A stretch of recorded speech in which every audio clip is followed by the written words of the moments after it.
Cement ஆலைகளால் ஏற்படும் காற்று மாசுபாட்டால் அரியலூர், பெரம்பலூர் மாவட்டங்களில் 15 லட்சம் மக்கள் பாதிக்கப்பட்டிருப்பதாக பாமக தலைவர் அன்புமணி குற்றம் சாட்டியிருக்கிறார்.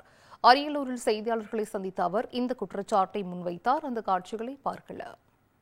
சிமெண்ட் ஆலைகளால மிகப்பெரிய காற்று மாசு கேடு இந்த ஒட்டுமொத்த மாவட்டத்திற்கும் இருக்கிறது. கிட்டத்தட்ட 15 லட்சம் மக்கள் அரியலூர், பெரம்பலூர் பகுதியில் ரெண்டு சேர்ந்து மக்கள் பாதிப்பு. அதையெல்லாம் சுவாசிச்சு அந்த சிமெண்ட்ல வரத அந்த காசு மாற்று இதுல சுவாசிச்சு வந்து ஏகப்பட்ட பிரச்சனை வந்துட்டு இருக்குது. இங்க இருக்கின்ற மக்களாக இவர்கள் கருதவில்லை. இந்த தொழிற்சாலைகளும் சரி, அரசும் சரி, பாவப்பட்ட மக்களாக இங்கு வாழ்ந்து கொண்டிருக்கின்றார்கள். இவங்க என்ன பாவம் செஞ்சாங்கயா? இந்த மண்ணுல பிறந்ததை தவிர இந்த மண்ணுல இவங்க கிட்ட 1000 ரூபாய் ஒரு ஏக்கர், 1500 ரூபாய் ஒரு ஏக்கர், 2200 ரூபான்னு ஒரு ஏக்கர் பிடுங்கி எடுத்து இது போன்ற முதலாளிகளுக்காக லஞ்சத்திற்காக பிடுங்கி கொடுத்த கடந்த ஆட்சியாளர்கள்.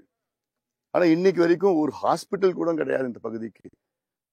ஏன் இவ்வளவு லட்சக்கணக்கான கோடி வருமானம் வருகின்ற இந்த தொழிற்சாலைகள், ஏன் அடிப்படையில நல்ல சாலைகள், நல்ல ஒரு இலவச மருத்துவமனை, நல்ல அழகா நான் வச்சுட்டு போறது உங்களுக்கு என்ன பிரச்சனை?